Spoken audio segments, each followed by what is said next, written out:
It's been a common trend or a common theme for me to tell you that we need to talk about X game, but this time, no, I need to rant, I need to blab, I need to tell you how excited I am for this game, a game from the same makers of Green Hell, of course, Creepy Jar, making a game by the name of StarRupture. We get our first look now recently at a brand new trailer that really looks good for this game where we're playing like a convict on a prison planet. I don't know exactly how you would present it, but really it looks amazing with co-op elements and also a little bit of Satisfactory. Kind of reminds me of maybe Planet Crafter and Green Hell and also Satisfactory together. A game where the planet is engulfed by the sun like a massive explosion, hence the name StarRupture.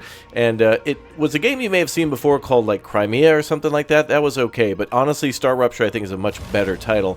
And they're popping out some real banger looking trailers. Doing a good job of like trying to be a AAA presentation, both in their trailers and of course in their games. Recently, I think Green Hell got its last update, which was about painting and stuff like that, and now they've announced yet another one for that game. And I think really what they're trying to do is earn more money from DLCs for a game that's pretty solid, like Green Hell, which is a really good open world survival game. If you haven't played that one, it's basically surviving in South America with some really great base building elements, like building up in a tree or on the water. It's essentially like Sons of the Forest, but it's not. They've done a great job, really great job of making their own game and having it stick out so well in my mind and many other people's minds when it comes to a base builder, and of course the South American setting is great. So can they top that with a game where you're on a planet where the sun explodes every so often and you have to of course survive with friends, set up factories, maybe rebuild them after things explode? I don't know. I really am hopeful, but it looks good. They certainly have done a great job of these awesome looking conveyor belts and creating a planet that seems to be very strange and different and vibrant. Some of the elements also reminding me of how things work in Volcanoids, that game where you're on a essentially a drill that goes underground. Your base is mobile in that game, and the like volcanoes explode and it destroys everything above the planet, and so you have to go below, but yet they grow back relatively quickly. Well, in this game we have a few parts and pieces of Satisfactory, a little bit of vibe of Factorio, and of course a look that looks very modern and clean. This definitely looks like a game I'd expect to see in 2025. For those of you who really care about graphics, I think the presentation here is very stunning and very detailed and very vibrant all at the same time. And so we'll have to see if the gameplay loop is going to be as fun as it was in Green Hell, although that always felt like you were constantly either at your base trying to make improvements or go far away to try to get all the resources that you needed. And honestly, grinding in a game like this could be very fun. Cutting down tons and tons of trees in a game like Rust or The Forest or in Green Hell is fun. It is cool to be able to craft additional stuff to bring stuff back to your base, but this is different. This is like, squirting things with a laser and then like somehow getting it into your backpack, your inventory. Space games are tough like this, man, because usually as the astronaut or whatever, you have a backpack that can somehow carry the entirety of the Edmunds Fitzgeralds. I know, boys, F's in the chat for that one. But yeah, it's like you're carrying all the iron ore that is transported on the Great Lakes every year in your backpack, and you can never get enough of that stuff, but your character can easily transport it. Now, of course, we see conveyor belts and maybe other ways to transport stuff, and that's going to be very fun. And who the hell doesn't love making an optimized factory and ruining the biosphere of a beautiful planet? I mean, that's just how it goes. But yeah, I think there's certainly a lot to pay attention to here, and I'm continuously trying to bring attention to this game as I did last time, because I hope that this one will be one that will be a game that will come out and a ton of people will play, and they were like, oh, that was a good game, and that's about it. I think that's the most that we can expect from this, is that, oh, this game's coming, oh, this game's cool, oh, that game was good.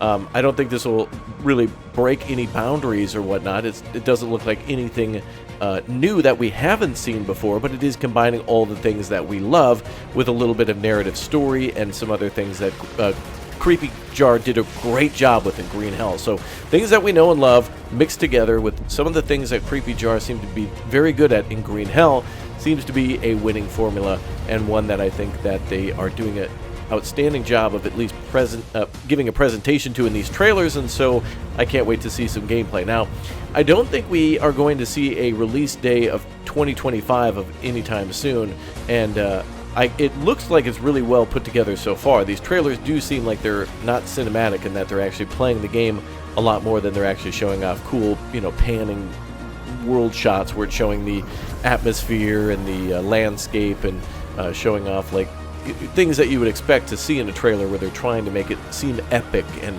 you know, on a massive scale. But regardless, it is no like surprise that it's going to be a fun thing to be able to blow up a bunch of like spider crabs and shoot things with all sorts of different guns and defend a base. So yeah, that's something I'm definitely looking forward to. The previous trailer also looked good, and it is more than likely, I'm in my mind picturing exactly how it worked in Satisfactory, but it does feel a little bit more hostile.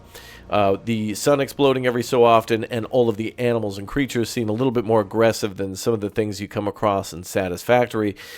And that game is very fun, too, for its elements of constantly working to exponentially build a much larger factory, and, of course, smaller factories that are all over the map to interconnect.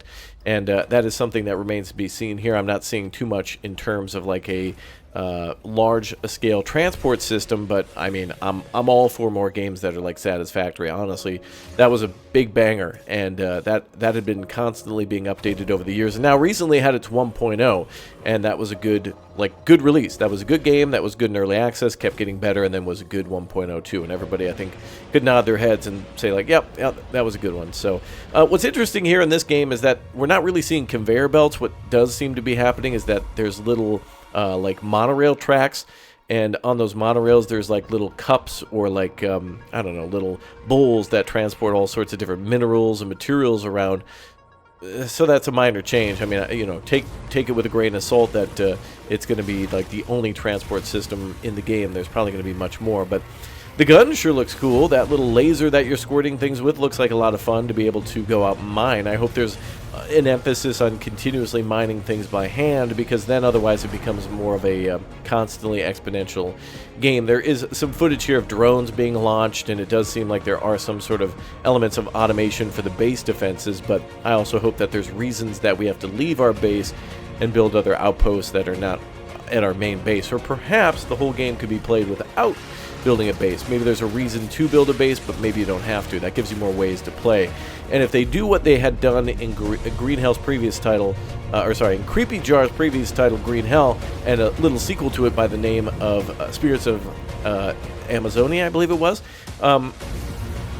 that kind of prequel was even better than the first main game. I think the character's name is Jacob in Green Hell, and that's a relatively short campaign compared to everything that they've added later on. So they made a beautiful map and added a ton of story to it, and that does seem to be something that we got in, for example, Kingdom Come Deliverance. In that game, they made an incredible map, and the same is to be told about, like, for example, Grand Theft Auto 4, where they made an amazing world map, and then there were DLCs to be able to play as different characters in those maps and be able to experience their story for a bit from a different perspective or a different point in time in the main story from the main character, and that's cool. And I don't know if we'll get that here, but it will be interesting to see how they tie in the whole possible prison break, or what you might need to do to escape this planet. Now, I can say at least that this game will definitely be released before Star Citizen. Damn, I am so tired of us. Guys, listen, hey, tell me if you agree with this. And if you just jump to the middle of this video, damn it, you go back to the beginning and you come back here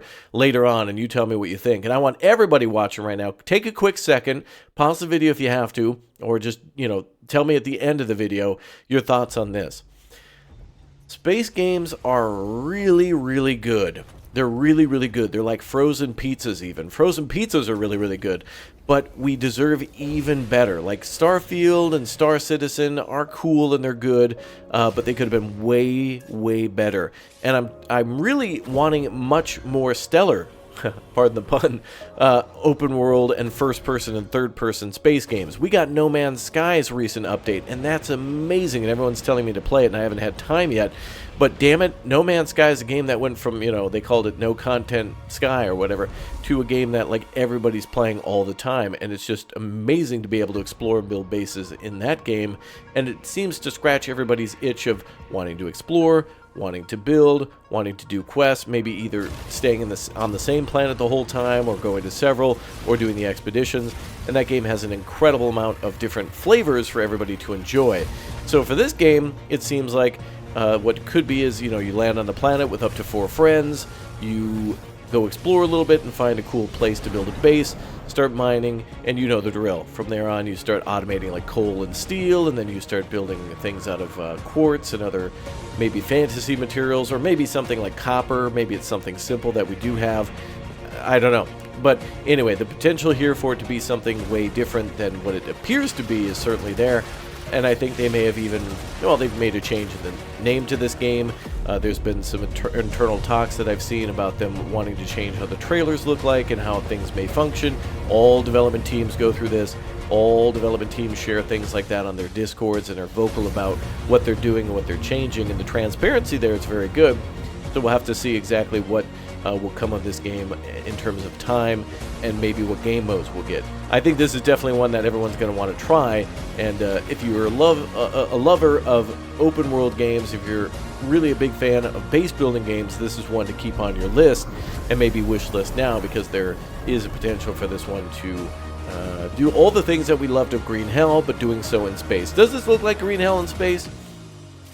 No, it does not. It certainly is a completely different game and has a lot of great stuff that we didn't see before, like, for example, a ton of different guns. I don't even think in Green Hell you even get a gun. Maybe a crossbow, or maybe there's a bow in that game for sure, but I don't even think you get like a 9mm or even maybe a knife. I think you can make machetes, but this is a completely different beast, and I would hope for something along the lines of a maybe a way to explore a large world with a vehicle. That would be really cool.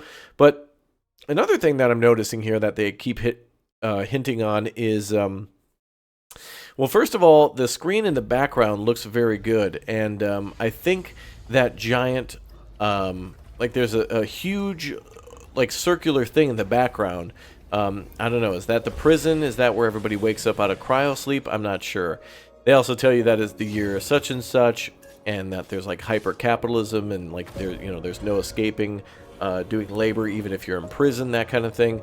And even at the end of these trailers too, they're showing the announcement, the reveal date of like autumn of this year. So we don't have, I should say, you know what, let me clarify that, because I know you guys may correct me in the comments section. We don't have a confirmed release date, but we do have a release window where they intend to release it in autumn. But I do believe, and I've been seeing this a lot, especially from Central European and Eastern European devs, well, actually focusing a lot on Poland recently. 11-Bit Studios delayed Frostpunk, and that turned out to be a really great move for Frostpunk 2. Say whatever you want about these games. I think the more we hear about delays, the better. Honestly, even about, yeah, I know, Assassin's Creed, I think that game will be better than it was supposed to be because they've delayed it, and listening to player and gamer feedback is good for a game like that. But then also Frostpunk, and then there's other games where they get indefinitely delayed, like, for example, I don't know what the hell's going on with Prison Architect 2. Does anyone know anything about Prison Architect 2? Like, it got delayed, and then it got delayed again indefinitely. I don't even know if anybody is even working on that game anymore. Like, I don't know if it's just completely frozen and they've laid everybody off, or what the hell's going on there. But actually, that's another game that reminds me of this. It's a prison too. You're building like your own prison, essentially, because you're building a base to produce something for the megacorp that's enslaved you, essentially. And that definitely gives me that vibe of, you know, Star Citizen, when you're working on that, I don't know, you go to jail in Star Citizen and have to escape. I think it's owned and operated by a company. Who the hell knows? Anyway, this certainly seems like a game that I think everybody should add to their wish list, and Green Hell was so good that if you haven't checked that one out, it often goes on sale. So if you're looking for another game to play that's like The Forest or Sons of the Forest, you should definitely check out Green Hell from Creepy Jar and some of their other DLCs for that one. And certainly get it on a sale, because it's one of those must-have base builders in my opinion, and I think it really gives a nice feel of being like The Forest, but also Rust at the same time. There's that giant orb thing in the background, not orb, or I don't know, there's a huge cylinder, but it certainly seems like a game where you'll unlock the story like you would in the Planet Crafter. So as I'd mentioned, yeah, looks like they have a early access of autumn of 2025, but release, yeah, I don't think we're getting anything like that anytime soon. And I don't know what early access means either, but early access could mean, remember how, man, what games were the longest in early access? We had what seemed to be like 5 years, almost 5 years, almost, for Satisfactory, and then we got, what, 10 or 11 years, I think? Actually, I think it was 10 for 7 Days to Die. Yeah, And that game still even feels like it's in early access, even though it came out. It's just been in early access so long that it just seems like it's still there. But then again, when games are getting more constant content, I always feel like they're still early access until the devs walk away. Green Hell's one of them. And again, they said they were done with their DLCs, and then I don't know, so I guess we'll see. But anyway, I'm completely excited for this game. Let me know your thoughts about this one down below, and what you feel like are some of the best space games. What do you look for in a space game? Is it a open world? Now, again, we're not in space necessarily, but we are wearing space suits, it looks like, and we are on a foreign planet. But when you're looking for a game where you're building or crafting or mining or whatever, what do you look for? Do you want to explore more? Do you want terraforming? I don't know if this game has this. I haven't actually seen any sort of terraforming here, but it does look like you dig a, or rather, lay a foundation. That's about it. But tons of games have that, like a loft and even Satisfactory. I don't think you really get to dig or do any sort of terraforming there. You just lay a foundation on top of everything. So anyway, let me know your expectations for this game down below in the comments section. Glory to Raptoria down below. I want to find out more about this game as well. And I hope to travel to Poland again sometime this year for Digital Dragons, which is a great industry event in Poland for a ton of Polish developers. That means, you know, Lavarian, the makers of Baldur's Gate 3, they've opened a studio in Poland now. And of course we have Creepy Jar here, and also CD Projekt Red. And Poland has been going very strong in the gaming industry. And it's really cool to see them, you know, people switching jobs between different companies now. They're really starting to fire it up. Same with the Czech Republic, of course, with Warhorse.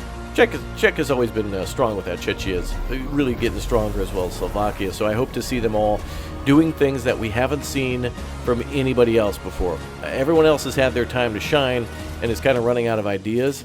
So it's kind of cool to see these guys trying new things, and you know, they can break the mold because they haven't really made one before. They're just trying to do whatever they think is cool, and then we end up with games like Kingdom Come Deliverance, and people are like crapping their pants over too. Like, it's not even out yet, and people are hyped and excited. Anyway, yeah, let me know down below. I'll see you all in the next video for this one. I'll definitely continue to cover all the gameplay footage on it and continue to bring out new trailers. But that's all I got to say. So anyway, thank you very much for subbing. I'll see you all next time. Take care. Dino Man out. Bye.